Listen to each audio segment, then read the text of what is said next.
Good morning. Hello, everybody. Nice to be here again on this Tuesday morning. Today, our topic is going to be on setbacks, dealing with setbacks, particularly pertaining to our dog's behavior. When we've been working so hard with them on a specific thing, and we seem to be making huge progress, and then one day it all falls apart and it feels like we haven't made any progress at all.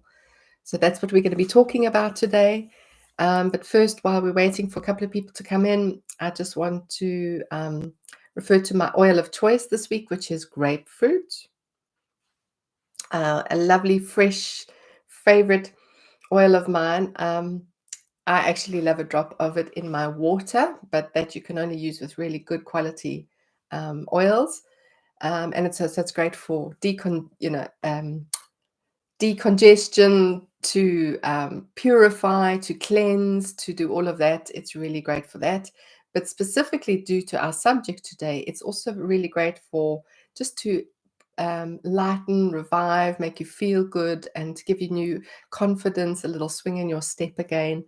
I find grapefruit's lovely for that. So that's my favorite one for just getting into a good mood. So that's my good mood oil today, is grapefruit. So our topic, yes, is setbacks. And this is something that I don't think any of us are immune to. It doesn't matter what we're doing in our lives. We will always we'll be aiming for something. We will be working towards something. And suddenly one day or over a period of time, we just suddenly feel that nothing's working anymore.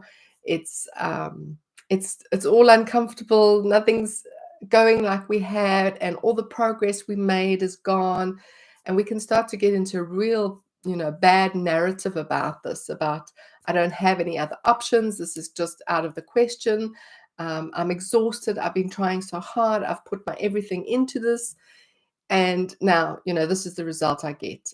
Just not good enough, and we start to blame external things that are happening.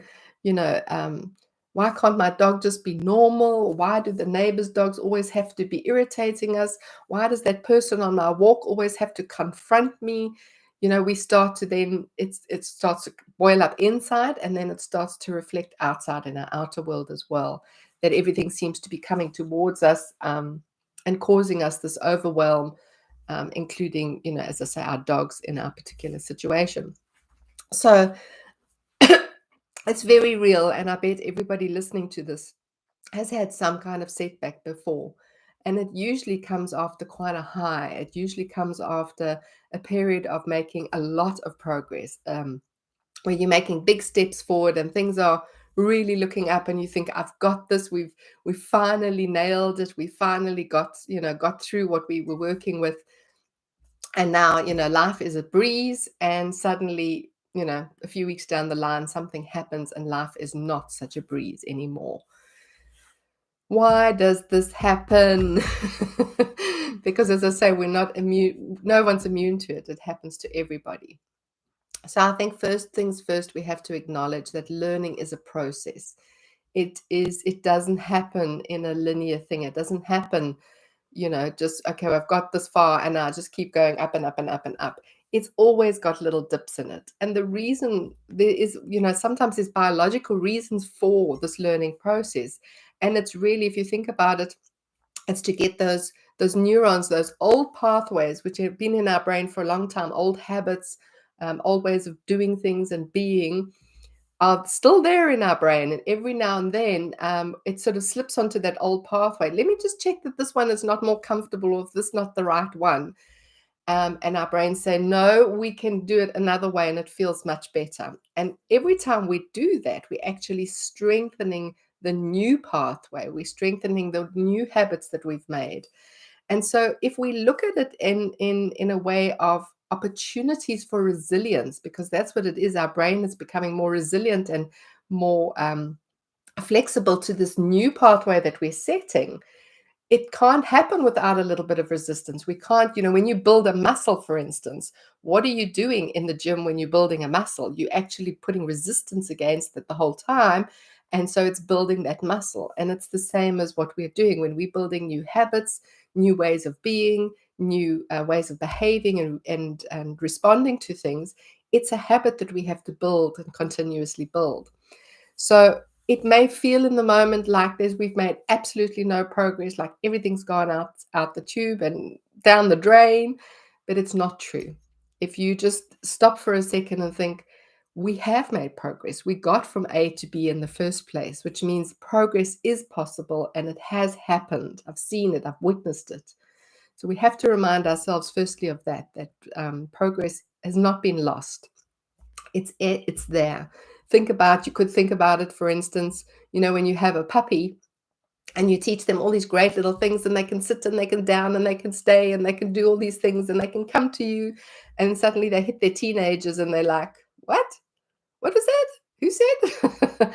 I don't remember any of that. I don't remember learning that. It's like everything's been forgotten.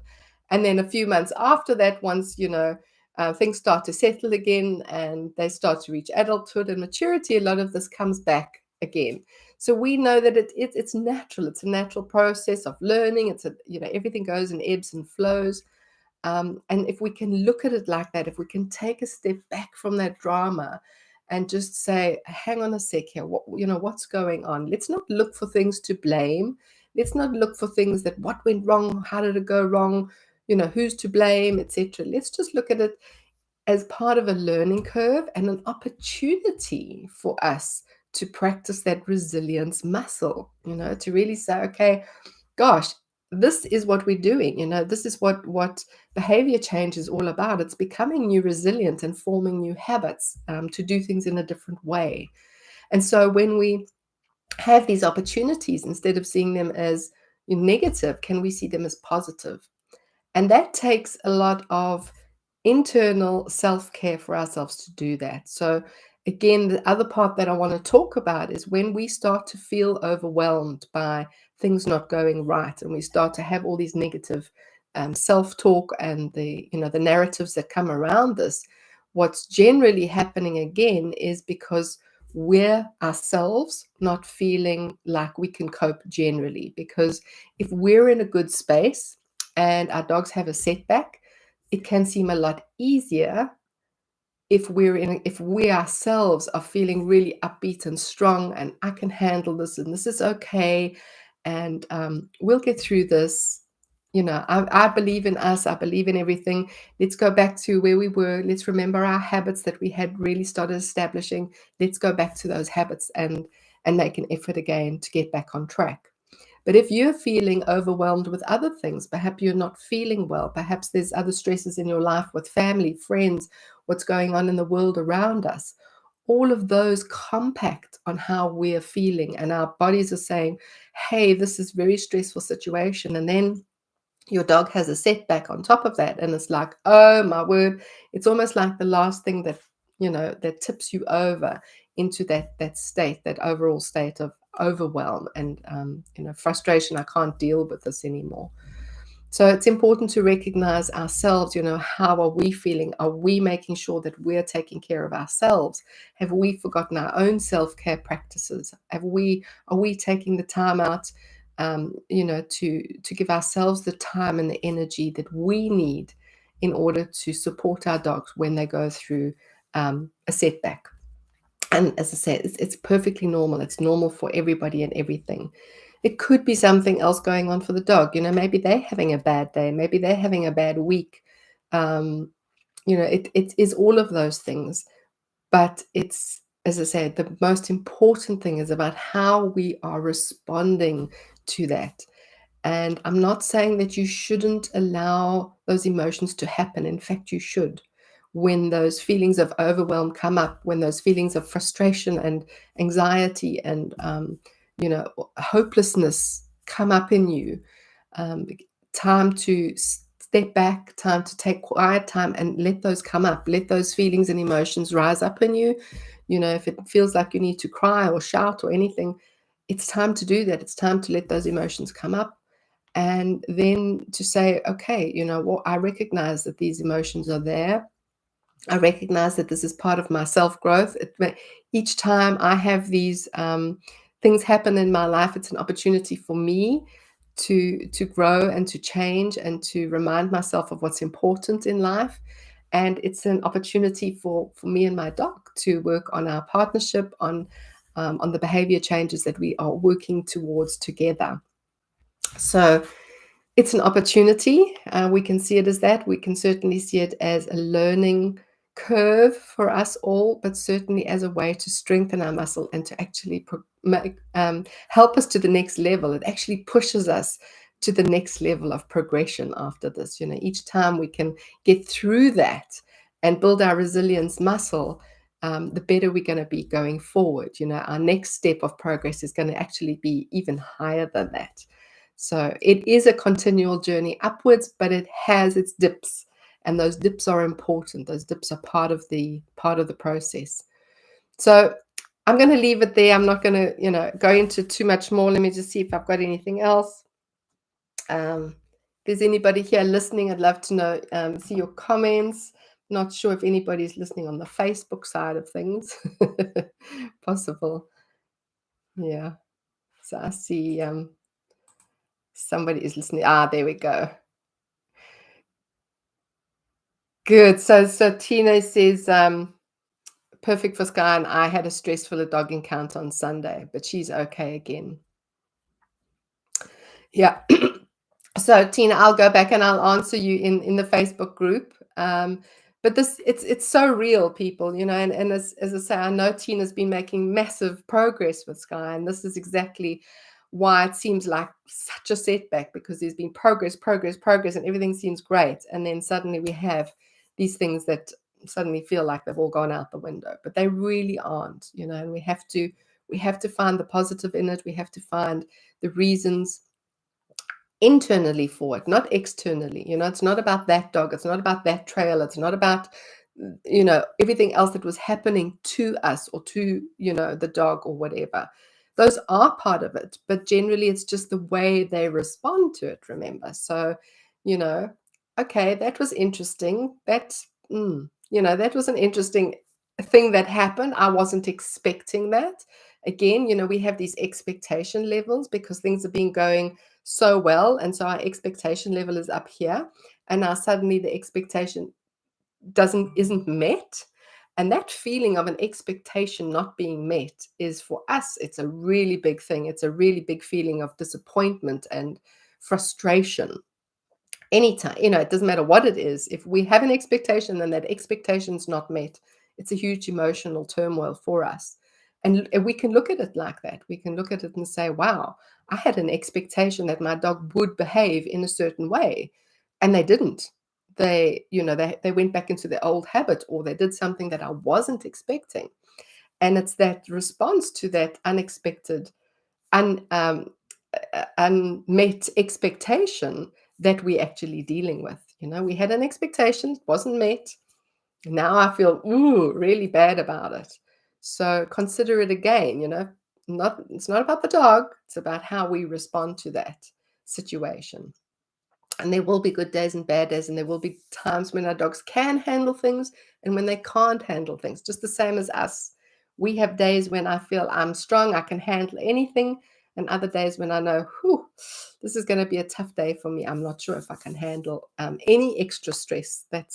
And again, that use that information for yourself and say, wow, I'm not sure if I can handle this today, or I'm not sure if my dog can handle this today, and when it does happen, hey, it's an opportunity for me to practice my response to this.